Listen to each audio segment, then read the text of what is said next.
워라 반갑습니다. 안녕하세요, 벡토리입니다.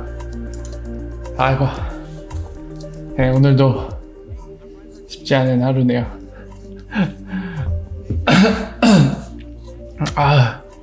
장거리를 이동했더니 몸이 완전 뻐쩍지근하네요. 네, 워라 어서오세요. 반갑습니다. 자, 여러분들 오늘은 소식이 좀 있어요. 근데 평소 때처럼 9시에 시작할 수 있었으면 참 좋을 뻔했는데 제가 사정이 있어서 장거리를 이동하느라 좀 오늘 평소 때보다는 1시간 늦게 시작을 했거든요. 근데 방금 말씀드린 것처럼 오늘 제법 소식이 있는데 시간만 충분하다면 이제 여러분들한테 충분히 이해가 될 때까지 계속 설명을 해드리고 싶은데 늦게 시작한 바람에 좀 평소보다는 그래도 좀 빠르게 진행이 될 것 같습니다. 그래서 그 점을 시작하기 전에 좀 말씀을 드리면서 양해를 구하니까 좀 양해를 부탁드리고요. 대신 핵심 부분은 놓치지 않고 다 말씀을 드릴 테니까요. 참고하시면 될 것 같고요. 이따가 이제 2부로 짧게 Q&A 시간을 갖긴 가질 텐데 그때 진짜 이 부분은 잘 모르겠다 하시는 거는 그때 질문 주시면 그때 답변을 드리도록 하겠습니다. 자, 바로바로 시작할게요, 여러분들. 자, 오늘 소식들 빠르게 전달할게요, 핵심만. 자, 코인필드가 맨날 어메이징 프로젝트라고 계속 얘기하던 게 그 프로젝트가 공개됐고요. 프로젝트 이름은 솔로제닉입니다. 지금 보시는 것처럼 요거거든요. 솔로제닉인데 화이트 페이퍼도 공개가 됐어요. 그래서 이거는 이따가 설명을 드릴게요. 다른 소식들부터 말씀을 드리고 마지막에 이 부분 설명을 드리도록 하겠습니다. 자, 최근에 있었던 이 제시 토레스라는 사람이 뭐 이제 5,000개 XRP를 딱 화면 보여주면서 이거 한번 써볼게 했는데 뭐 이 사람 갖고 얘기를 되게 많이들 하더라고요. 뭐 되게 뭐 교수다 뭐 이런 얘기가 있는데 일단은 교수는 아닙니다. 이 사람 링크드인에 있는 이 커리어를 보면요, 컨설턴트예요. 예전에 KPMG라는 회계법인 여러분들 아시죠? 거기서도 일을 했었고 그 뒤에는 되게 유명한 회사에서 일을 한 적은 없습니다. 그냥 여기저기 막 스타트업이나 되게 세계적으로 알려져 있지 않은 회사에서 일을 했어요, 계속.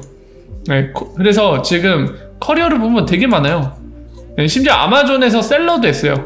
그러니까 아마존 직원이 아니라 아마존 플랫폼에서 그 플랫폼에서 판매자 있잖아요. 그것도 했었고 이거 뭐 보드 멤버 했었다 했는데 유명한 데는 아닌 것 같거든요. 뭐 제가 몰라서 그런 걸 수도 있습니다만 제가 쭉 봤는데 되게 막 유명한 세계적인 기업이라던가 세계적인 금융기관에서 일을 한 경험은 없는 것 같아요. 그래서 이제 알려진 거랑 다르게 무슨 뭐 금융권의 되게 고위 인사다 또는 뭐 교수다 이런 얘기 있는데 그건 아닌 것 같습니다. 지금 컨설턴트를 하고 있는 것 같고요. 아까 말씀드린 것처럼 회계법인에서 근무한 이력도 있고요. KPMG 그것만 좀 보여드릴게요. KPMG 옛날에 한번 일을 했던 것 같은데 여기 있죠. 시니어 컨설턴트로 많이 쳐줘도 2년 정도, 여기 써있다시피 1년 6개월인데 이게 좀 알만한 피델리티도 있었네요. 한 3년 정도. 이게 전부인 것 같아요. 현재는 또 거기 소속도 아닐 뿐더러. 그래서 그냥 그 정도로 보시면 될 것 같습니다. 되게 커다란 의미는 없는 것 같아요. 근데 사람들은 되게 약간 그런 걸 좋아하죠. 대부분 소식 전할 때 뭔가 있는 것처럼 막 대박 이러는데 내용을 까보면은 대박이 아닌 게 대부분인 것 같아요. 자, 다음 소식입니다. 이거는 올해 4월 20일에 놓쳤던 뉴스인데 이제 이 레오 이 사람이 올려줘서 저도 알게 됐는데요. 이거 OK 온투라고 읽어야겠죠? 이 에스토니아에 있는 거래소거든요. 에스토니아 아마 제가 이제 해외에 많이 나가본 경험이 없어서 그런데 에스토니아 아마 유럽이겠죠? 잠깐 볼까요? 어디 있는 건지. 유럽이겠죠? 유럽 맞네요. 이게 지금 생김새를 보니까 어디지? 이 북유럽인가요? 여기 안쪽에 있네. 이쪽 이제 오슬로랑 이쪽 네덜란드 이렇게 쭉 안쪽에 들어와서 바이킹, 아마 바이킹 출원지죠. 이쪽이 에스토니아 이쪽에 있는 나라. 핀란드 아래에 있네요. 자, 이 나라에 있는 거래소인데 여기가 올해 4월 20일 날 이미 밸리데이터, XRP 레저의 밸리데이터를 돌리기 시작했습니다. 그래서 이거는 상당히 좋은 소식이죠. 특히나 이제 암호화폐 거래소가 오늘날 기준으로는 XRP와 법정화폐 쌍을 만들어주는, 또는 다른 암호화폐와의 쌍을 만들어주는 약간 유동성 관련된, 유동성을 제공해줄 수 있는 플랫폼이라고 할 수 있는데요. 이런 것들이 XRP 레저에 직접적으로 밸리데이터로서 참여한다는 것은 굉장히 의미가 있는 일입니다. 그래서 그 정도의 의미에 대해서는 알아두시면 될 것 같습니다. 자, 그리고 요거, 이 인더스인드 뱅크 같은 경우는 리플랜 멤버고요. 이거 인도은행입니다. 인도에 있는 은행이에요. 그리고 CIO죠. 이 사람이 인터뷰한 내용을 이 사람이 정리를 했는데 지금 이렇게 얘기하고 있습니다. 일단은 이 엑스커런트를 얘기하는 거겠죠. 그래서 해외에서 인도로 들어오는 거에 대해서 이 엑스커런트를 쓰고 있다. 리플렛을 활용하고 있다. 그리고 이제 이 큰 은행들, 라지뱅크라고 얘기했죠. 큰 은행 이제 몇 개죠? 뭐 3, 4개. 커플로 보면 뭐 3, 4개 이상 뭐 이 정도거든요. 그렇다고 막 수십 개를 의미하는 건 아니고요. 그냥 대략적인 이 뉘앙스가 주는 거 한 5개에서 7개? 뭐 이렇게 보시면 될 것 같아요. 만약에 한 2, 3개면은 그냥 few-라는 표현을 썼을지도 모르거든요. 근데 이 커플 오브라고 한 거 보니까 5개에서 7개 정도를 의미하는 걸로 생각이 되어집니다. 그래서 이미 이 큰 은행들이 우리랑 같이 이 리플렛 워크를 이용해서 매일매일 트랜잭션을 처리하고 있다는 얘기를 했고요. 그리고 리플 솔루션은 우리가 이 리퀴디티, 유동성 관리하는 측면에 있어서 약간 재무적인 관점이죠. 재무적인 관점에 있어서 이걸 관리를 할 수 있게, 효율적으로 할 수 있게 개선해 주었다. 우리에게 이런 도움을 주고 있다 라는 거에 대한 얘기죠. 그러니까 확실히 여기서도 드러나는 게, 인도 쪽은 여러분들 아시는 것처럼 매년, 작년도 그렇고요, 올해도 그렇고, 재작년 역시 마찬가지고 3년 전 역시도 마찬가지입니다. 전 세계 이 리테일 레미턴스에 있어서만큼은 인도로 들어가는, 해외에서 인도로 들어가는 이 플로우 레미턴스가 굉장히 많은 나라거든요. 압도적으로 1등인 나라인데, 지금 그런 인도에서 여러분들 이전 소식에서 확인했듯이 인도의 대부분의 은행이 이미 엑스커런트를 쓰고 있거든요. 리프사가 당당하게 이제 점령했다는 표현까지 쓸 정도인데, 어쨌든 그런 상황이 인도에서 이렇게 실제적으로 한 은행이 실제로 얼마나 쓰고 있는지에 대한 이런 객관적인 자료는 상당히 저희 입장에서는 리프사가 사업을 잘하고 있는지, 아니면 잘 되고 있는지, 아니면 잘 안 되고 있는지, 망해가고 있는지, 이런 거 확인하는 지표로서 굉장히 중요한 정보죠. 그래서 지금 보신 것처럼 인도에서는 확실히 잘 순항하고 있다라는 걸 알 수 있는 내용들이었죠. 실제 이제 고객이 증명을 한 거니까. 자, 다음은 이제 최근에 리브라 소식이 많이 들리는데, 역시나 오늘도 리브라 멤버 하나 탈퇴했습니다. 나갔는데, 그럼에도 불구하고 이 리브라 프로젝트를 이끌고 있는 페이스북의 데이비드 마커스는 괜찮아, 우리 잘 되고 있어 라고 했는데, 저 이거 보면서 약간 글쎄, 그러니까 저는 리브라에 대한 제 개인적인 생각은 그래요. 지금 벌써 이 사망 감식을 하기에는 너무 좀 이른 것 같습니다. 어제도 말씀드렸지만 리브라 이미 죽었어, 끝났어 라고 하기에는 페이스북의 플랫폼 파워가 어마어마하죠. 전 세계적으로 수십억 인구가 쓰고 있는 막강한 플랫폼을 갖고 있습니다. 아무래도 그 기반이 있다 보니까 지금 몇 명의 멤버들 탈퇴했다고 해서 리브라 망했어, 끝났어, 이제 리브라 아무것도 아니야 라고 하기에는 너무 이른 것 같고요. 분명히 이제 규제 문제에 막혀있지만 그런 부분에 있어서 뭔가 각국의 정부와 약간 딜을 하겠죠. 그래서 아마도 지금 현재로서 가장 유력한 건 이제 규제의 문제에 부딪히고 있고, 그 까닭은 글로벌 커런시를 만들겠다는 것 때문에 부딪히고 있는데, 이 부분에 있어서 아마 각 정부의 요구사항을 많이 반영해 주겠죠. 절충안을 찾아낼 거고 그걸로 다시 시도를 할 겁니다. 그랬을 때 과연 탈퇴했던 회원들이, 협회 회원들이 그냥 손 놓고 있을 것인가? 그러진 않을 것 같아요. 왜냐하면 지금도 탈퇴하면서 비자나 마스터카드 이런 친구들도 탈퇴는 했지만 아예 손을 놓은 건 아니거든요. 나중에 다시 고려해보겠다 이런 여운을 남기고 간 만큼 확실히 페이스북에 이 막강한 사용자, 많은 사용자가 있는 플랫폼 파워는 어마어마합니다. 예, 모르시는 분들이 한 가지 말씀드리면 여러분들 쓰고 있는 요즘에 사진 같은 거 찍어서 일상 올리는 거 어디 통해서 많이들 하시죠? 스마트폰 갖다가 예, 인스타그램이죠. 예, 그거 페이스북이 인수한 거예요. 예, 페이스북이 예, 그러니까 구글이 유튜브 갖고 있는 거랑 똑같은 겁니다. 그것도 페이스북 거예요, 여러분들. 예, 굉장히 인터넷 세상에서는 페이스북의 영향력이 상당합니다. 그 파워가 어마어마하기 때문에 벌써 사망했다고 판단을 내리기에는 좀 어려움이 있는 것 같아요. 계속 지켜봐야겠죠. 어쨌든 그럼에도 불구하고 이렇게 하나하나씩 빠져나가는 거에 대해서 약간 괜찮다, 잘 돼가고 있다라고 얘기하는 것도 역시 그닥 맞지 않은 것 같아요. 위기는 위기라고 보여지는데도 불구하고 여기 보시죠. 어썸데이래요, 오늘이.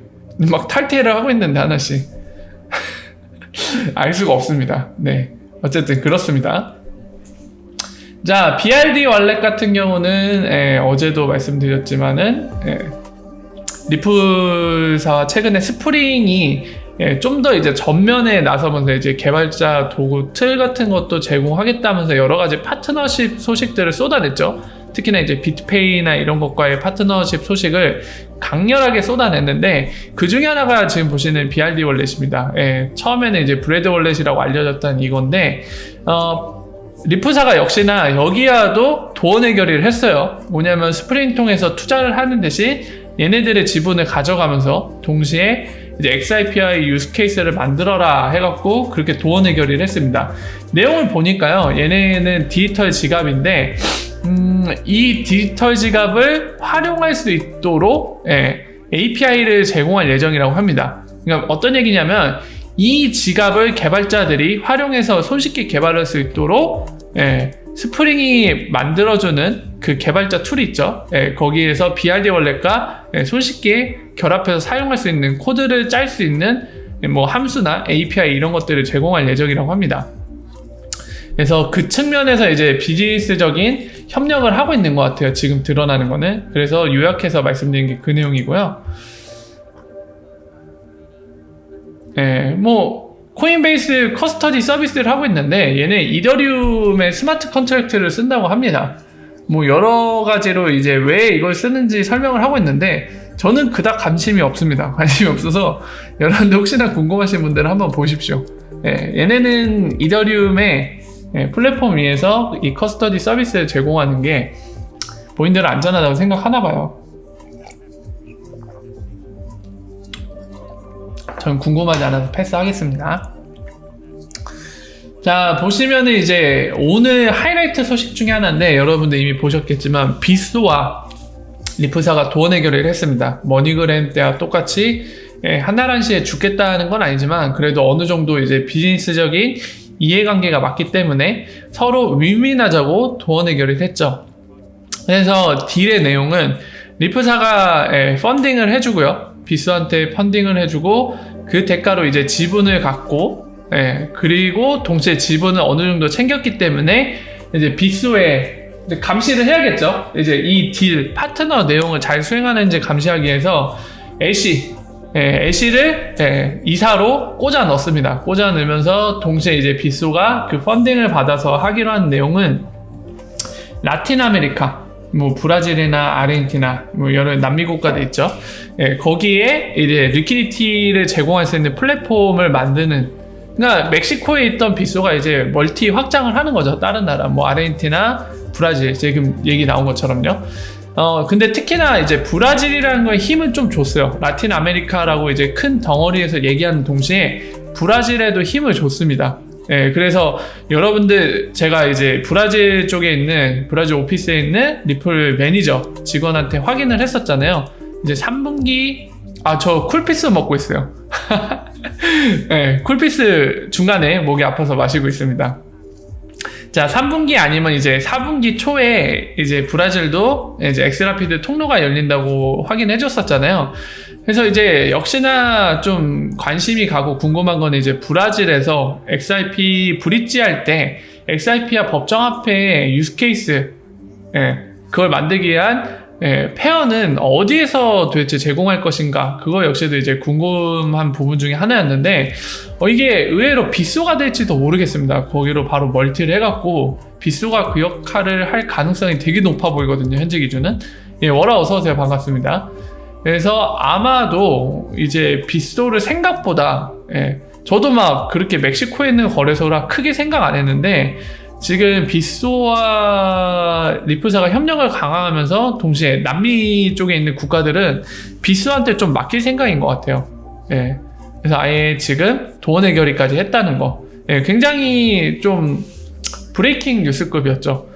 리프사가 전에 브래드 갈링하우스가 이제 머니그램과의 파트너십 이후에 조금 더 이런 식으로 전략적인 것들을 할 예정이라고 얘기했는데 지금 그것 중에 하나가 지금 여러분들 보시는 빗소와의 리프사의 도원의 결입니다.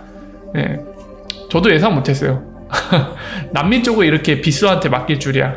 빗소가 생각보다 리프사가 판단할 때는 좀 본인들 사업에 굉장히 도움이 되고 잘한다고 생각을 하고 있는 것 같아요. 빗소한테 돈을 투자해가면서 이렇게까지 하는 걸 보면요. 확실히 뭐 빗소가 해킹당하거나 뭔가 좀 문제를 일으키거나 엑스라피드 쓰는 데 있어서 뭔가 문제를 일으킨 적은 없으니까 아무래도 그런 것들이 좀 많이 작용한 모양인데, 어쨌든 리프사의 펀딩을 받아서 약간 도원 해결이 형 아우 관계가 됐죠. 자, 그래서 가고요.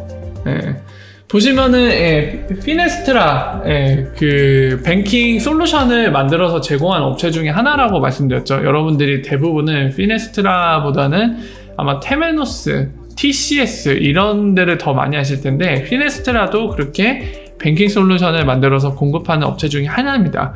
그리고 지난번에 다뤘다시피 다시 한번 요약해서 중요 포인트만 말씀드리면 유럽 쪽 메이저 은행들이 피네스트라의 솔루션을 쓰고 있다고 그래요. 그래서 그때 파트너십 소식이 있을 때 제가 찾았던 자료는 2018년 8월에 이미 유럽에 있는 메이저 은행과 리프사와 함께 이 피네스트라가 이미 파일럿 테스트를 하고 있다는 거를 이제 무슨 페이먼트 허브인가?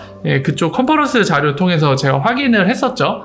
근데 그거 말고도 피네스트라가 보니까 링크드인에도 본인들이 이 자료를 올려놨었더라고요. 그래서 보니까 지금은 뭘 계약한지는 알 수가 없습니다. 리프사가 공개를 안 했기 때문에 알 수 없는데 아마 이 지금부터 볼 내용이 현재도 리프사의 계약사항이 맞을 걸로 저는 추정이 됩니다. 그 이유는 이제 설명드리면서 말씀을 드릴게요. 뭐냐면 이제 요 문서, 지금 요 문서도 이제 피네스트라가 2018년에 11월에 올린 문서인데 이때 아까 말씀드린 파일럿 테스트 약간 같은 개념이죠. POC 할 때 그때 사용했던 게 엑스비아라고 합니다. 엑스비아 뭐죠? 본인이 리플렛 멤버가 되는 게 아니라 리플렛에 있는 리플렛 멤버들을 통해서 페이먼트와 세르먼트를 할 수 있는 접속 솔루션이죠. 그렇기 때문에 은행이 아닌 은행이나 금융기관들만 이제 리플렛 멤버가 될 수 있잖아요. 그렇기 때문에 기업은 불가능하기 때문에 기업 솔루션으로 최적화되어 있는 그런 것 중에 하나죠.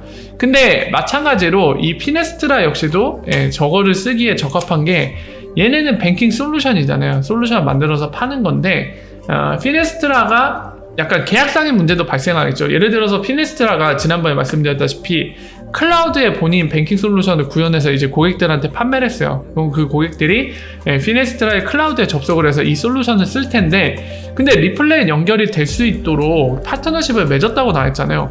근데 이게 약간 유동적으로 변할 수가 있잖아요. 피네스트라의 고객들이 뭐 늘었다 줄었다도 할 수 있고, 그리고 기존의 리프사의 계약 관계는 있을 텐데 그걸 유동적으로 변화시키기 좀 어려운 면이 있겠죠. 그리고 이거를 바로 리플렛 멤버에 넣는 거 역시도 약간 여러 가지 SLA라던가 서비스 수준 계약이라던가 이런 면에서 여러 가지 복잡한 문제가 발생할 겁니다. 그래서 이런 상황에서도 알기 쉬운 게 피네스트라가 엑스비아 계약을 해버리면 알기 쉽죠. 피네스트라 쓰는 고객들이 엑스비아 통해서 리플렛을 사용하면은 지금 얘기했던 복잡한 문제들이 한 방에 해결이 되거든요. 단점은 하지만 있습니다. 아무래도 피네스트라 쓰는 고객들조차도 리플렛을 쓰면은 리플렛 멤버까지 되면 걔네까지 여러 가지 도달 범위, 페이먼트 도달 범위나 이런 것들이 더 확장이 될 텐데 엑스비아를 쓰면은 한쪽이 일방적으로 이제 활용을 하는 거죠. 그래서 이런 게 좀 아쉽기는 하지만 아마 지금 정황상 예전 자료나 지금 설명드린 내용을 토대로 생각을 했을 때 아마 피네스트라가 오늘날의 이제 계약 상태는 아마 엑스비아의 가능성이 큽니다.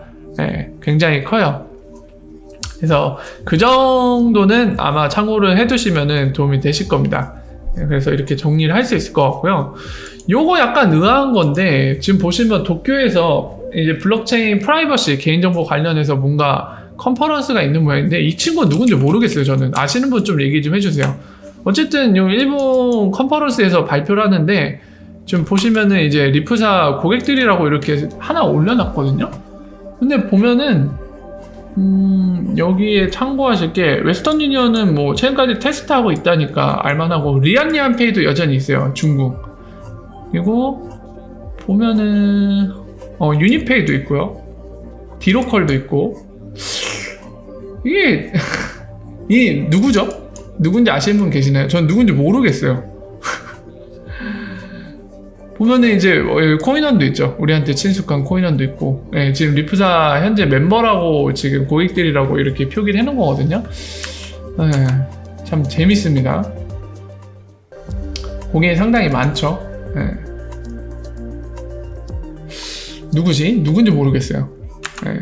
이거 누군지 모르겠어 갖고 이거를 그대로 이 내용을 받아들여도 될지가 약간 의문입니다. 네. 알 수가 없어요. 그리고 지금 요 설명하는 요 페이지는 여기 아마존, 우버 나와 있고, 예, 기업들 나와 있으면 뻔하죠? 이거 엑스비아 얘기하는 거예요. 엑스비아. 네. 어쨌든 그렇습니다. 저거는 제가 이 사람이 누군지 몰라서 뭐라고 얘기 못 하겠어요. 이 사람이 리프사 직원이면은 신뢰할 수 있는데 뭐 직원 아니고 직업이 유튜버거나 그냥 XRP에 관심 많은 사람이 하는 얘기면 좀 이 자료는 신뢰하기가 좀 힘들겠죠. 그래서 그 점은 참고하시고요.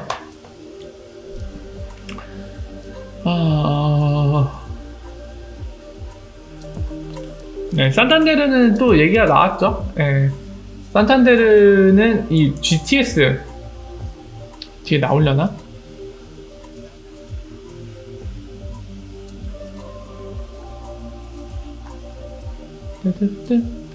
예, 지난번에 파고 FX라고 설명드렸잖아요. 그리고 원페이 FX랑 이거를 동시에 활용해서, 그러니까 리플렛과 스위프트 GPI를 동시에 활용해갖고, 예, 뭔가 이제 기업들조차도 쓰는 약간 글로벌 페이먼트 서비스를 진행하기 위한 걸로 지금 노력을 하고 있는데, 보시면은, 따로 리트윗을 안 했구나.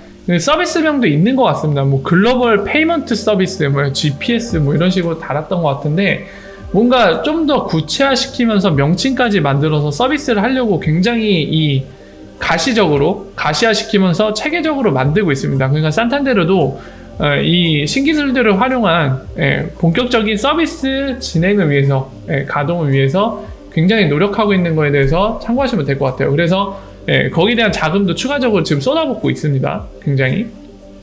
그 점을 참고하시면 될 것 같고요. 자, 이제 돌아가서 오늘의 갑작스러운 소식, 이 솔로제닉에 대해서 좀 설명을 드릴게요. 설명을 드리기 전에 제가 잠깐 목이 아파갖고 잠깐 1분만 쉬었다 가겠습니다. 잠깐만 쉬었다가 바로 이어서 코인필드에 본인들이 얘기하는 어메이징, 뭐 게임 체인저 프로젝트라고 얘기하는 이 솔로제닉에 대해서 설명을 드리겠습니다. 잠깐만 쉬었다 갈게요. 설명을 드릴게요. 아마 지금 제보를 주시니까 다른 데서도 솔로제닉 설명을 하고 있다고 제보를 주셨어요. 잠시만요. 그래서 많은 분들이 궁금하신 만큼 질문을 많이 주시는데 바로 설명을 드릴게요. 핵심만 좀 말씀을 드리도록 하겠습니다. 일단은 한마디로 이거를 요약하면요, 한마디로 요약하면 요겁니다. 디파이. 분산금융이에요. 분산금융의 실현 프로젝트라고 보시면 됩니다. 자, 그래서 이제 디테일한 내용들 설명을 드릴 텐데, 자, 보시죠. 자, 이게 화이트 페이퍼입니다. 화이트 페이퍼고, 이 안에 이 솔로제닉의, 뭐라 해야 될까요? 서머리, 개요라던가, 그리고 요약해서 어떤 내용인지, 그리고 이 안에 필요한 뭐 이 구조, 아키텍처는 어떻게 설계했고 왜 이렇게 했는지, 그러니까 왜 XRP 레저 위에다가 이 프로젝트를 진행했는지, 그리고 이 프로젝트를 진행함에 있어서 이 이해 관계자들은 누가 있을지, 그리고 이해 관계자마다 이제 코인필드가 제시하는 이 동기, 이거를 쓰면은 뭐가 좋은지 동기부여가 있어야 될 거 아니에요. 아무도 뭐 혜택이 없다고 하면 쓸 이유가 없겠죠. 그러니까 본인들의 이제 의견들, 그 관점에서의 의견들 얘기하고 이게 어떤 식으로 작동한다, 이런 내용들이 비교적 상세하게 나와 있고요. 개인적으로 이제 지금부터 살펴볼 건데 핵심만 이제 보면서 설명을 드릴 건데요. 생각보다 되게 짜임새 있게 잘 만들었어요. 허접하지가 않아요. 화이트 페이퍼 보면은 보통 약간 사기거나 실현 불가능한 것들은 진짜 이게 없어요. 근거가 없어요. 그러니까 뭔가 그냥 던져요. 막 이런 거 할 거예요. 막 좋은 세상을 만들 겁니다. 그러니까 이런 거랑 똑같아요. 초딩 놀이 그 시기랑 똑같은 게, 사기성이 짙은 것들은 자, 프로젝트 뭐 할 건데요, 좋은 세상을 만들겠습니다, 여러분들 돈 벌 수 있어요. 근데 어떻게, 뭘로 돈 벌 건데, 왜 우리가 이걸 해야 되는지에 대한 뭔가 명확하지가 않거든요.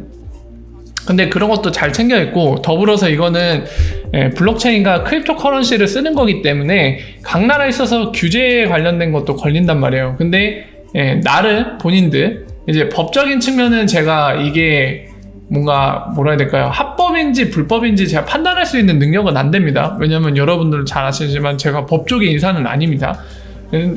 그래서 그 내용의 진위에 대해서는 파악을 못하지만, 어쨌든 이 화이트 페이퍼에 나름 이 법적인 관련된 것들을 기재를 해놨어요. 그리고 KYC나 안티모니 론더링, 금융 쪽에서 상당히 중요한 부분이죠. 이 컴플라이언스 부분, 이런 것까지도 이제 본인들의 의견이긴 하지만 어쨌든 이런 것들도 되게 명시를 했다는 거는 굉장히 이 화이트 페이퍼 그냥 막 쓰지 않았어요. 이 보면 주리스딕션, 이제 관할법 관련된 거, 뭐 미국이나 유럽도 다를 거고 우리나라 또한 다를 거거든요.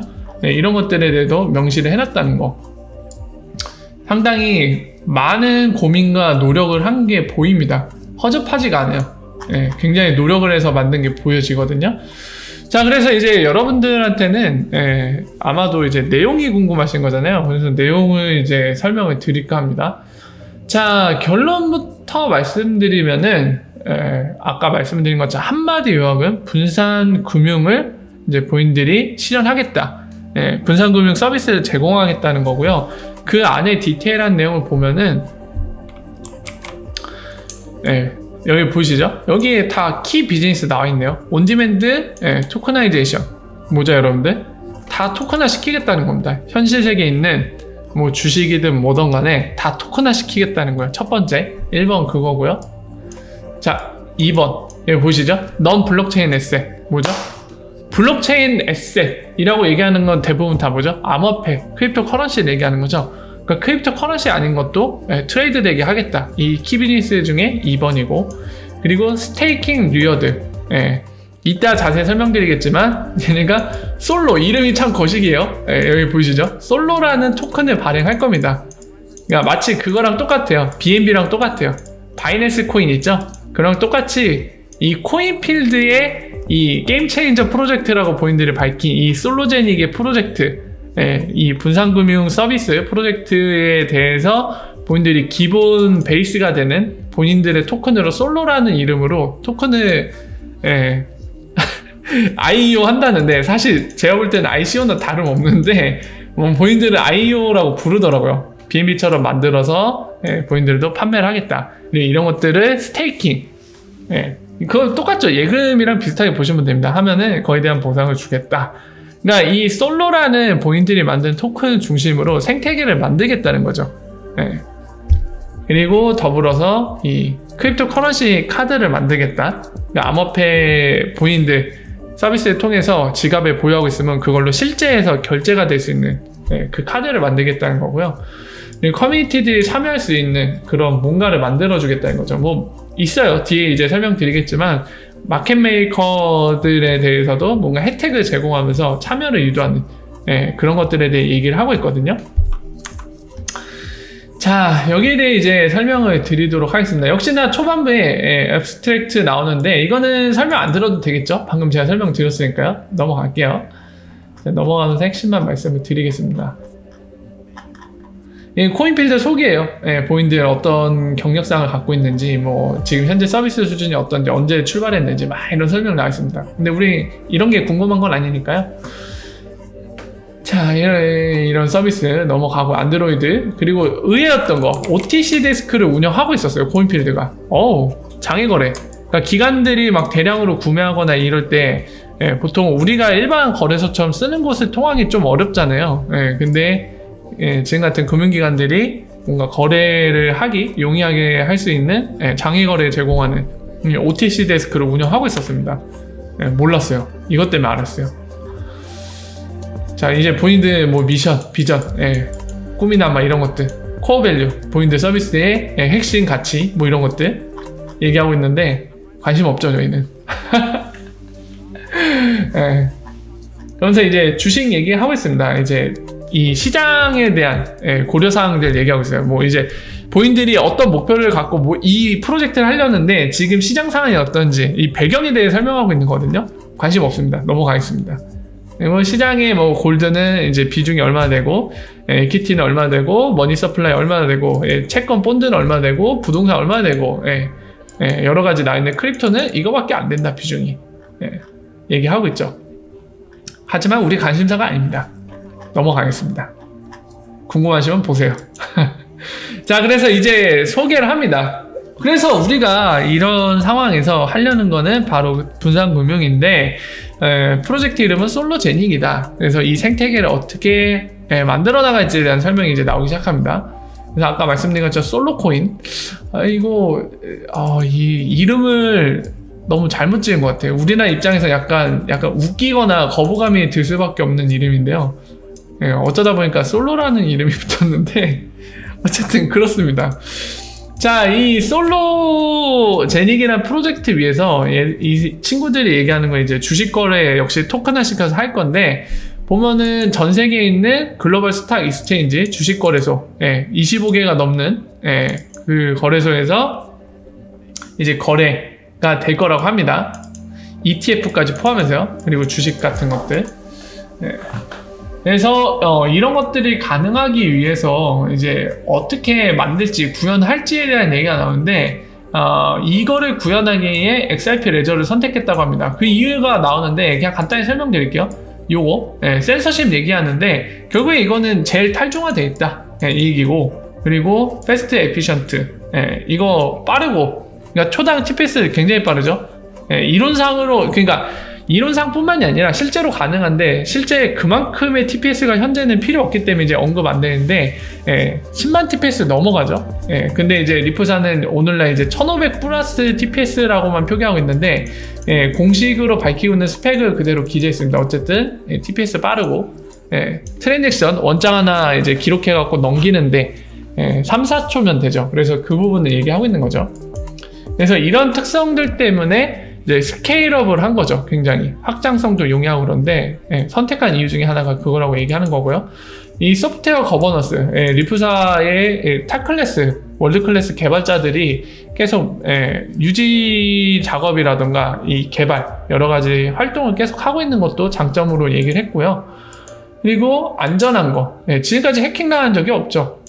그래서 그 부분도 얘기를 하고 있고요. 그리고 이것도 중요한 거죠. 현대 그 금융 시스템에 있는 체크 기능, 제가 얼마 전에 설명한 거, 아직 체크는 적용 안 됐습니다. 근데 이런 체크나 에스크로 이미 적용됐고, 페이먼트 채널 되게 중요한 건데, 이런 게 이미 제공이 된다는 거죠. XRP 레저는 스마트 컨트랙트에 필요한. 그래서 이거를 선택했다. RP 언급도 있고요. 그리고 덱스가 가능하다. KT라는 분산 거래소가 XRP 레저에 위해 만들 수 있다고 제가 설명드렸죠. 그러니까 이런 얘기들을 하고 있고, 마지막으로 이제 PNC, 아메리칸 익스프레스, SBI, 뭐 머니그램, 이런 거 되게 유명한, 전 세계적으로 유명한 금융기관들 200개 이상이 쓰고 있다. 이런 것들을 이제 XRP 레저를 선택한 이유로 설명하고 있죠. 자, 그래서 XRP 레저를 선택해서 이제 어떤 설계를 할 거냐에 대한 얘기가 나있습니다. 그래서 여기에 이제 이 아키텍처가 나와 있는데요. 자, 요겁니다. 결국에 뭐냐면은, 코인필드라고 나와 있는 거는 지금 중앙화된 거래소, 기존의 암호화폐 거래소라고 부르는 형태의 운영하고 있잖아요. 이건 이미 하고 있는 건데, 바로 요거, 솔로제닝을 위해서 이걸 만든다는 거죠. XIP 레저 위에 뭘 하겠다? 이 그림 보시면 되게 복잡합니다. 다 이해하실 필요는 없어요. 요거를 제가 하나로 줄여서 얘기하면 게이트웨이를 만들겠다는 겁니다. 바로 우리가 DEX라고 부르는 XIP 레저 위에 XIP 게이트웨이를 만들겠다는 거예요. 뭐처럼? 비트스탬프나 게이트허브처럼 게이트웨이를 운영하겠다는 얘기입니다. 그러면 특징이 뭐가 생기나요? XIP 레저에서 분산거래소 운영하면 특징이 뭐죠? XIP를 네이티브 S에서 쓰면서 뭐가 됐던 간에 다 IOU 형태로 발행이 가능합니다. 그게 암호화폐가 됐든 뭐가 됐던 간에 그 무엇이 됐던 간에 아까 뭐라고 했죠? 주식 거래도 하겠다고 했죠? 토큰화 시켜서 IOU 형태로 토큰화 시켜서 발행을 하겠다는 겁니다. 게이트웨이를 만든 후에 보면 이슈라고 나와있죠? 이슈잉을 하겠다는 거예요. 여기 통해서. 그리고 이따 얘네들이 설명하겠지만 이 본인들 게이트웨이 운영에 있어서 이렇게 이슈잉 돼 갖고 발행된 이제 주식이라던가 또는 다른 법정화폐 이런 것들은 다 솔로 코인을 통해서 이제 수합이 돼 갖고 그걸 이제 돈으로 바꿔주겠다는 겁니다. 이제 뒤에서 자세히 설명드릴게요. 자, 이런 구조를 가져갈 거고요. 그리고 동시에 본인들이 이런 분산금융 허브가 되면은 이제 이거를 활용할 수 있게 SDK 툴을 만들어서 제공을 하겠대요. 그러니까 본인들이 이런 플랫폼 허브 역할을 하면은 여기 안에서 뭔가 이제 서비스가 되잖아요. 이런 것들을 누구든지 개발자라면 활용할 수 있게 스프링이 공지했던 것처럼 SDK 개발자 툴킷을 제공해서 우리를 마음껏 활용할 수 있도록 그렇게 제공하겠다고 합니다. 이건 이제 KYC, 안티모니 론더링 이런 거에 대한 거고요. 이 과정, 이 아키텍처 안에서 이제 코인필드가 어떤 역할을 할지에 대해 명시를 하고 있는 겁니다. 이 KYC나 안티모니 론더링은 본인들이 확인하겠다는 거죠. 확인 안 된 유저는 서비스 못하게 이런 컴플라이언스 부분을 해결하겠다는 겁니다. 결국에 이거 보이시는 것처럼 이 한 유저의 베리파이 된 유저, 확인된 유저 보면은 달러 위에 있죠. XIP 있죠. 지갑에 솔로도 있죠. 얘네가 만든 토큰이죠. 그리고 요 TSLA 하고 요 솔로제닝 마크가 달려있죠. 이게 IOU라는 의미입니다. IOU. AAPL은 뭔지 모르겠는데 이거 아래 거는 앞에 정의를 했어요. 테슬라 주식을 얘기해요. 테슬라 주식. 이것도 주식이겠죠? 이거 뭐 아마존 건가? 어쨌든 끝에 L이 붙었네? 주식이 아닌가요? 어쨌든 이 솔로제닝 마크가 붙은 거는 IOU 형태로 발행된 거예요. 게이트웨이에서. 그래서 이런 것들 뭐 지갑에 이렇게 갖고 있으면은 이거를 피아트 입금도 되고 그리고 동시에 이 지갑으로 크립토도 입금되고 이런 것들을 처리해 주겠다는 거죠. 뭐 당연한 얘기인데 얘기를 하고 있어요. 그래서 이 부분이 중요한 건데요. 자, 이 부분이 중요한 건데 자, 뭐냐면은 얘네가 일단 코인필드 관점에서 생각하는 거는 여러분 잘 아셔야 됩니다. 지금 코인필드는 얘네는 뭘 하고 싶은 거냐면 자, 보세요. 본인들 이제 게이트웨이 그냥 아래 하이브리드라고 얘기했는데 왜 하이브리드라고 얘기하냐면 기존의 코인필드가 덱스 형태로 운영하지 않던 거래소 있죠. 그것도 동시에 갖고 있기 때문에 마치 자동차 하이브리드, 그러니까 개솔린 엔진과 전기 모터 이게 같이 이제 움직이는 차는 하이브리드라고 부르잖아요. 짬뽕돼 갖고 마찬가지로 기존의 본인들이 일반 거래소라고 부르는 형태로 운영하던 거 있었고 이제 게이트웨이를 이따 로드맵 때 설명드리겠지만 12월에 이제 오픈이 될 겁니다. 그러면 이 두 개가 동시에 운영이 되기 때문에 그렇기 때문에 하이브리드라고 얘기하는 거예요. 그래서 얘네는 XIP든 BTC든 캐나다 달러든 그 기타 등도 뭐가 됐던 간에 다 본인들 게이트웨이에서 뭘 하겠다? 다 솔로로 바꾸겠다. 이거 솔로로 바꾸면 그거를 피아트로 수합을 해주겠다는 거예요, 얘네가. 법정화폐로. 자, 여기에서 여러분들 물음표 생기시는 분들 계실 겁니다. 아니, 이 자리는 XIP가 있어야 되는 거 아니야? 왜 지들이 만든 토큰이 솔로가 있지? 이 XIP 자리인데 왜 중간에 브릿지를 요구하고 있어? 이런 의문이 드시겠죠? 일단은 다 설명드린 뒤에 이 부분에 대해서도 제가 말씀을 좀 드릴게요. 자, 그래서 얘네가 지금 보신 것처럼 XIP를 브릿지로 써야 될 것 같은데 지금 중간에 솔로라는 게 들어와 있죠. 지금 법정화폐 피아트로 바뀌기 전에 지금 이 IOU 형태로 들어와 있는 거예요. XIP는 IOU는 아닙니다. 왜냐면 XIP 레저에서 이제 하기 때문에 얘는 네이티브예요, 무조건. 막 수표 형태나 이런 게 아닙니다. 그 존재 그 자체예요. 실체인데 어쨌든 간 피아트 바꾸기 전에 솔로가 브릿지하는 형태로 중간에 거쳐가게 되어 있습니다. 자, 왜 이렇게 하냐면은 보시면은 이거 이제 주식 관련된 설명이고요. 여기 써있죠. XRP 레저에서 게이트에서 이슈잉 하겠다. 주식들 토큰화 시켜갖고 이건 안 봐도 되고요. 스테이블 코인 역시도 마찬가지입니다. 다 IOU 형태로 발행하겠다는 거예요. 저 위에서. 자, 어디 갔냐? 얘네가 오더북을 명시하는 게 있거든요. 더 뒤에 나오나 보네.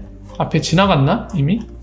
그 그림을 보면서 말씀드려야지 좀 알기 쉬운데 어디 갔니? 뒤에 있나 보네. 뒤에 앞쪽에 있을 줄 알았더니 뒤에 있나 보네요. 예. 일단 차근차근 설명드리고 뒤에서 다시 말씀을 드려야겠네요. 자, 어쨌든 커스터디 서비스도 하고요. 아까 말씀드린 것처럼 스테이킹 관련된 것도 여기 명시가 되어 있습니다. 예. 보관하면은 이제 거기에 대한 리워드도 있다는 거죠. 예. 뒤에서 좀 더 자세히 나오니까 계속 말씀을 드릴게요. 이거 덱스 얘기고 앞에 잠깐 그냥 넘어간 게 있는 것 같은데 없나? 네, 없네요. 넘어가면 되네요. 자, 그리고 지금 같은 경우는 이제 저 덱스에서 사용자들이 쓸 때 어떤 형태로 쓸 건지에 대한 얘기를 하는데요.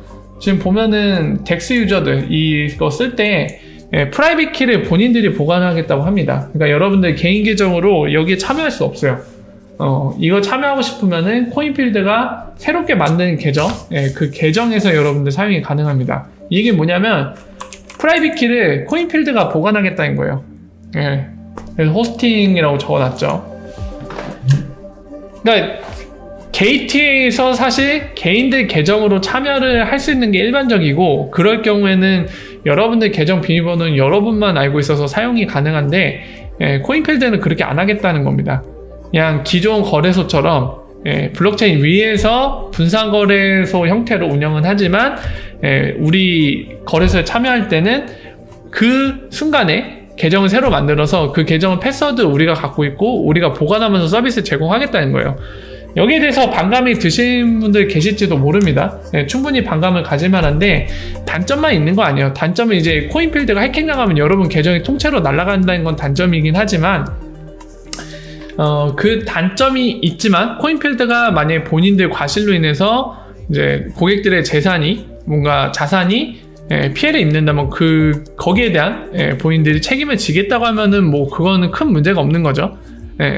그렇고 동시에 뭐가 가능했냐면 기존에 일반 거래소처럼 운영하던 거 있잖아요. 계정을 통합시킬 수가 있겠죠. 기존 계정을 이 덱스를 쓸 때도 기존 계정이 유저가 이제 아이디 패스워드 입력해서 로그인하면 이 유저가 맞네? 덱스 서비스도 쓸 거니까 그냥 쓰세요. 약간 이질감 없게 진행이 가능하거든요.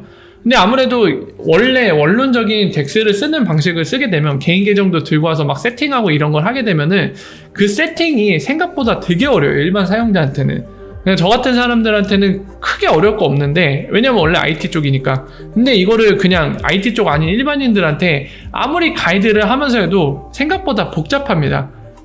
그래서 아무래도 접근성이나 편의성이 많이 떨어지거든요. 그러니까 이런 문제는 장점으로 해결이 됩니다. 어쨌든 얘네는 이거를 선택했어요. 선택했고 여기 써있죠. 마켓 메이킹. 이따가 나올 겁니다. 이 유동성 제공하는 거에 대한 어떤 혜택을 제공하면서 마켓 메이커들을 끌어들인지 얘기를 할 거거든요. 그리고 동시에 얘네가 이제 얘기한 것 중에 장점 하나가 이제 하이브리드 게이트웨이, 그러니까 기존의 일반 거래소 형태와 덱스 형태를 동시에 운영할 거기 때문에 싱글 포인트 페일러, SPF라고도 부르죠.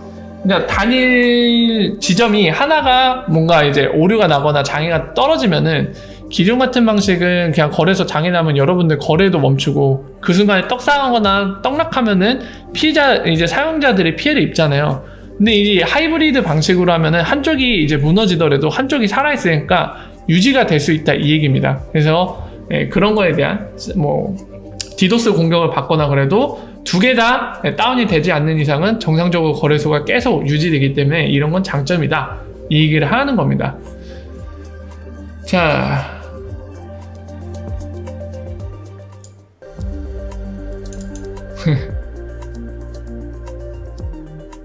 그래서 나오죠. 토큰화 시키는 에셋 트레이딩 얘기가 나오는데, 역시나 이제 덱스 형태로 운영되기 때문에 24시간 운영이 가능하죠. 기존에 주식거래소 안 되죠. 근데 그거는 24시간 일주일 내내 된다고 여기다 이렇게 해놨죠.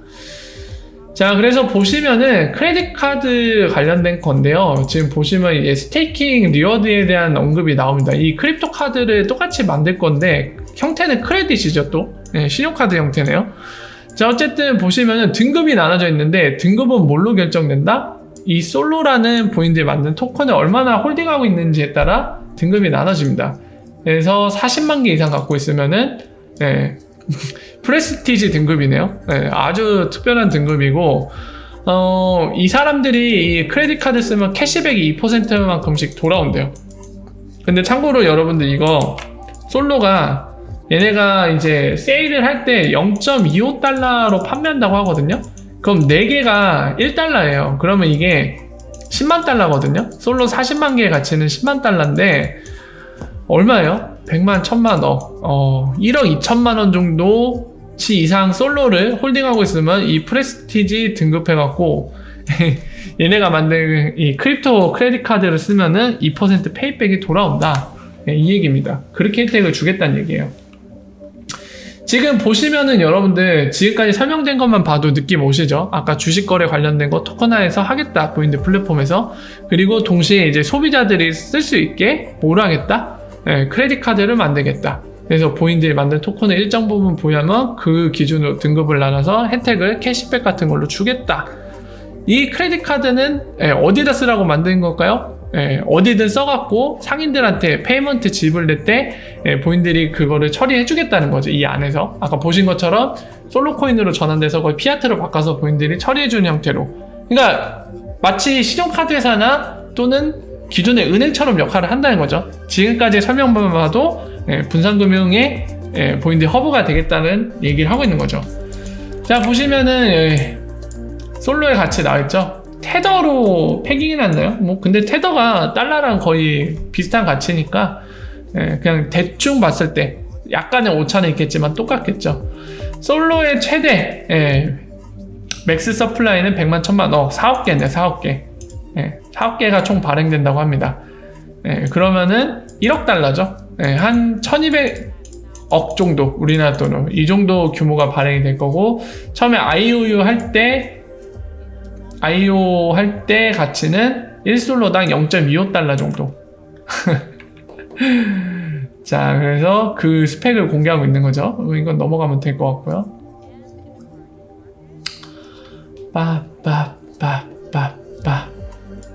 지금 소각되는 거 얘기하고 있죠. 보면은 트랜잭션 P, 그 중에 50%는 소각이 된다고 하죠. 소각이 되는데 지금 보면은 나머지 50%에 대해서는 이 리퀴디티 프로바이더, 마켓메이커 얘기하는 거죠. 걔네들한테 제공된다는 거죠. 그게 동기부여인 거죠, 지금 사실상. 그래서 이제 본인들 솔로코인 이제 세일 일정을 알리고 있는 거죠. 올해 12월 9일 날 하겠다. 그리고 내년 1분기 중에는 퍼블릭 세일, 공개 세일을 하겠다는 거고, 난 관심 없는데, 이거. 그래서 VIP들은, 프리세일 할 때 인센티브로 할인해 주겠다고 그죠. 디스카운트. 관심 있으신 분들은 잘 봐주세요. 저는 개인적으로 관심 없어갖고. 자, 그래서 토큰 관련된 것도 이런 식으로 진행이 된다고 얘기를 하고 있고요. 자, 이 솔로코인을 어디다 쓸지에 대한 얘기죠. 판매에서 50%를 R&D 자금으로 쓸 거고, 15%는 마케팅할 때 쓰겠고, 35%는 운영할 때 쓰겠다고 합니다. 본인들 계획이 그렇다는 거죠. 판매에서 그 돈은 본인들이 갖지 않고 투자하거나 연구하거나 마케팅할 때 쓰겠대요. 자, 이제 여기서 나오는데, 여러분들 보면은, 자, 보세요. 지금 이 리퀴디티 프로바이더에 대한 리워드 보상 프로그램인데, 리퀴디티 프로바이더가 사실 마켓메이커를 의미하는 거거든요. 여러분들 보이시나요? 이 오더북을 보세요. 오더북 페어를. 오더북 페어 어떻게 돼 있나요, 여러분들? 어떻게 돼 있죠? 오더북 페어가? 이거 테슬라 주식이라고 말씀드렸죠. 그리고 이 솔로제닉 마크가 붙으면 뭐다? IOU다. XRP 레저상의 게이트웨이에서 발행된 IOU 형태의 토큰이거든요. 페어가 다 솔로로 돼 있어요. 그리고 이 비드랑 에스크 돼 있는 건 오더볼 얘기합니다. 그러니까 결국에는 코인필드가 지금 얘기하고 싶은 거는 솔로가 브릿지 하겠다는 거예요. 솔로가 이 게이트에서 이 솔로와 주식 간의 이런 페어를 만들고 솔로를 통해서 사고팔고 하고 이 솔로를 나중에 이제 고객들이 난 법정화폐로 받을래. 이 크레딧 카드 안 쓸 거야. 물론 이제 크레딧 카드 지원하겠죠. 솔로 갖다가 이제 본인 계정에다 넣어놓은 걸 통해서 현실 세계에서 이제 크레딧 카드로 쓰는 거 제공할 텐데 이게 싫어갖고 나는 달러로 받을래 하는 사람은 달러로 바꿔줄 겁니다. 근데 XRP가 브릿지 하는 게 아니라 솔로가 브릿지 하는 거죠. 그래서 이거를 보면은 야 이것들 뭐냐? XRP 레저만 이용해 먹고 지금 사실 XRP에 대한 뭔가 전폭적인 지원은 없고 본인들 사업을 한다는 얘기잖아. 이런 생각이 드시는 분들 계실지도 모르겠습니다. 거기에 대해 제가 답변을 드리면은 맞아요. XRP 레저에서 사업을 하겠다는 겁니다. 이렇게까지만 얘기하면 또 야이씨 뭐야 이거 왜 게임 체인저라고 얘기했어 이 나쁜 새끼들 이렇게 얘기하시는 분들이 있어서 몇 가지 설명을 드리면 지금 설명드린 내용대로 얘네가 XRP를 막 대놓고 브릿지를 쓰겠다는 거는 아닌데 어떤 게 있냐면요. 자, 첫 번째 이 게이트에서 쌍을 이렇게 만들어서 하겠다는 거거든요. 근데 여러분들 생각을 해보십시오. 일단 게이트 내에서는 얘네가 이 페어로 제공되는 거에 대해서는 거래는 진짜 실제로 솔로와 지금 보는 테슬라 주식 간의 거래가 이루어지겠죠. 근데 이 안에서 쓰는 고객들이 뭐라고 해야 될까요?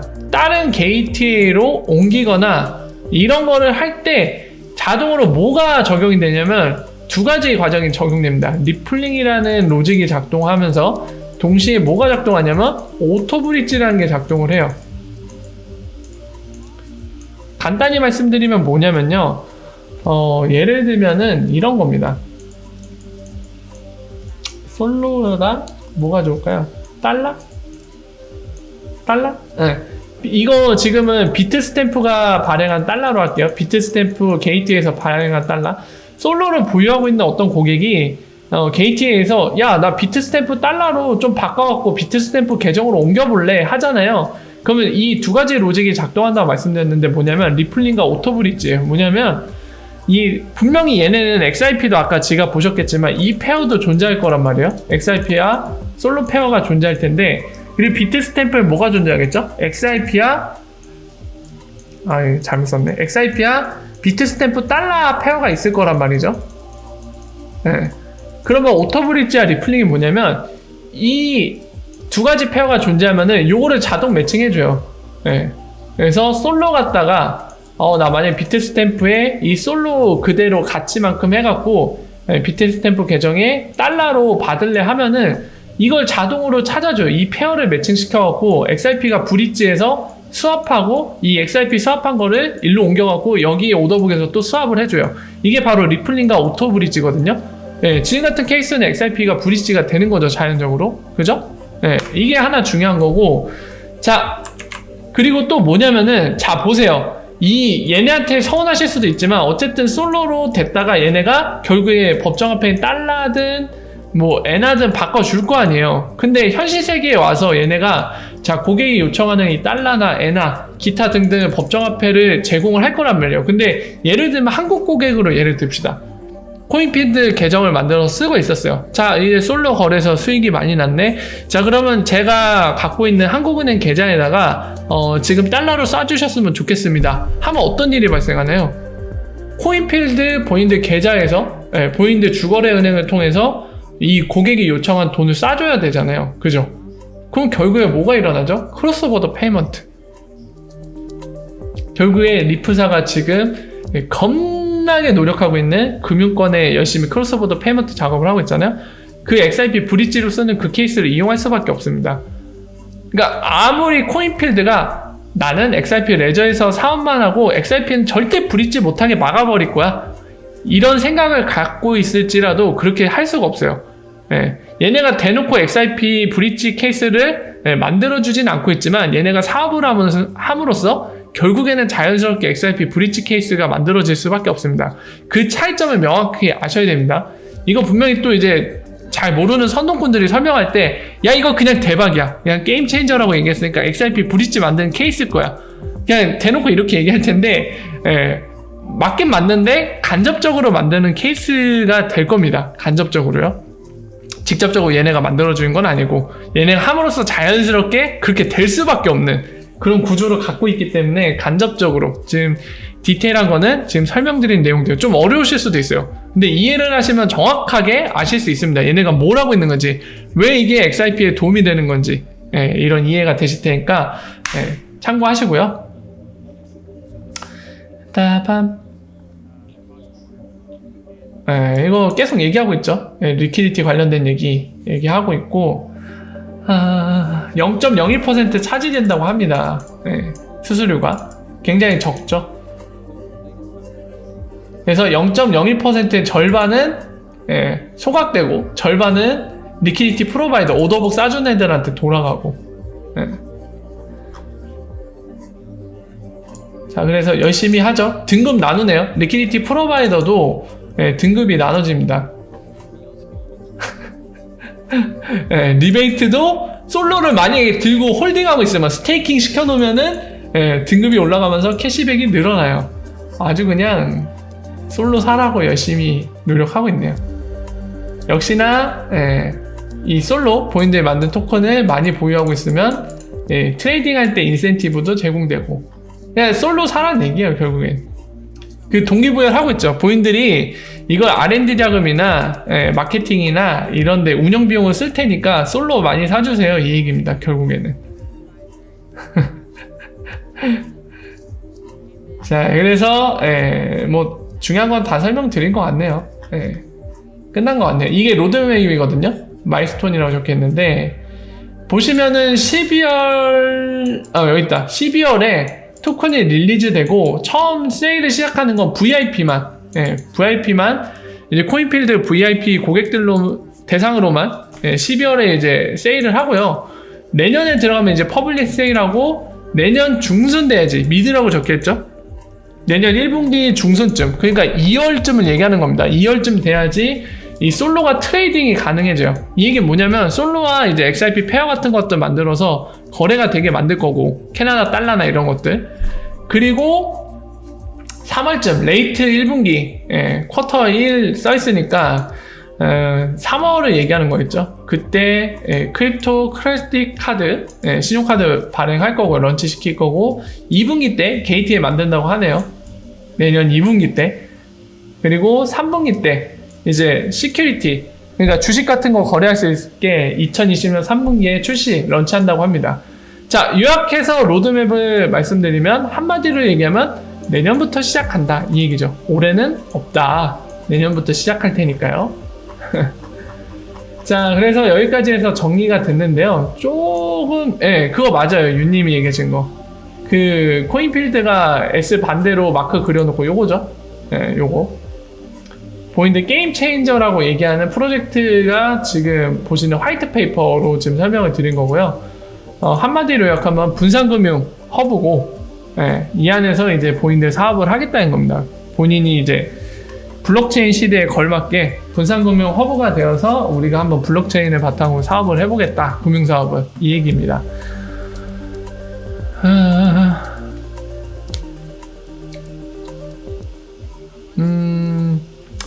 일단은 해안배님이 말씀하신 것처럼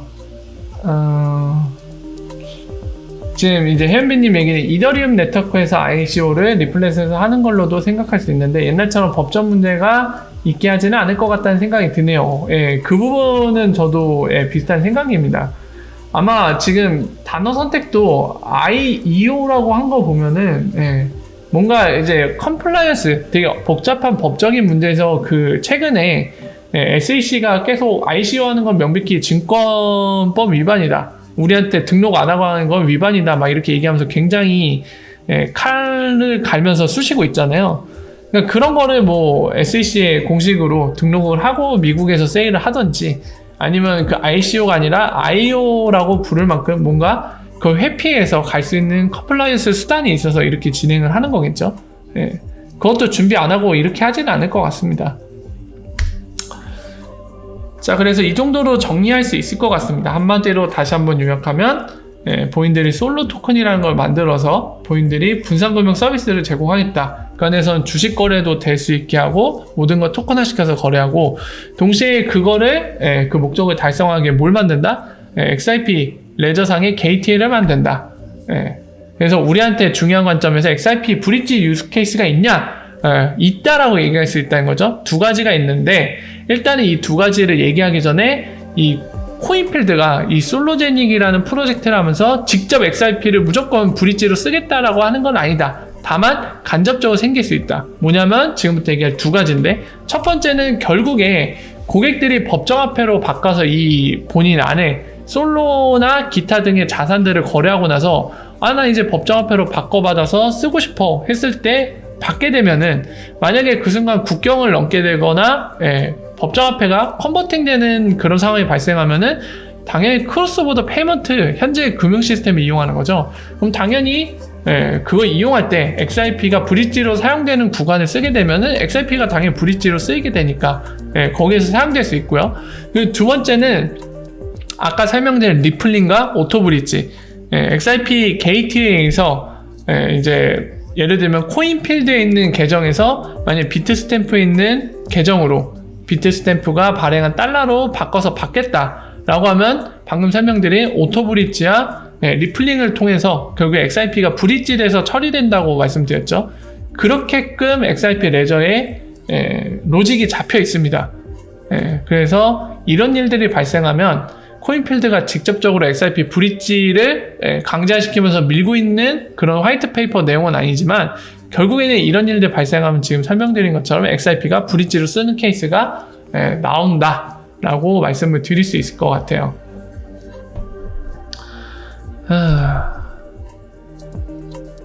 자, 그래서 코인필드의 게임 체인저 프로젝트라고 얘기한 부분, 요 솔로제닉이란 프로젝트에 대해 설명을 드렸습니다.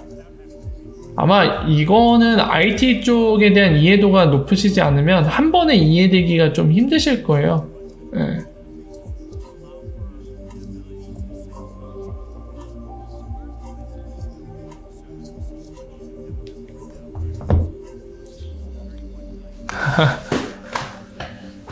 가능합니다.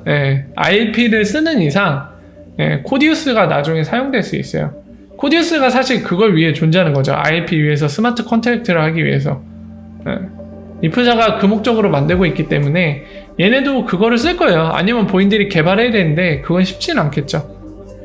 이미 개발을 예전부터 해오고 있던 리프사가 제공하는 코디우스를 쓸 가능성이 높습니다. 자, 여기까지 해서 설명 끝냈는데요. 결국에 오늘도 빨리빨리 하려고 했는데 1시간이라는 시간이 걸렸네요. 그래서 잠깐만 쉬었다가 Q&A 시간 잠깐 갖고 오늘 방송을 좀 마무리할까 합니다. 잠깐만 또 쉬었다 갈게요. 1분 정도만 쉬었다 가도록 하겠습니다.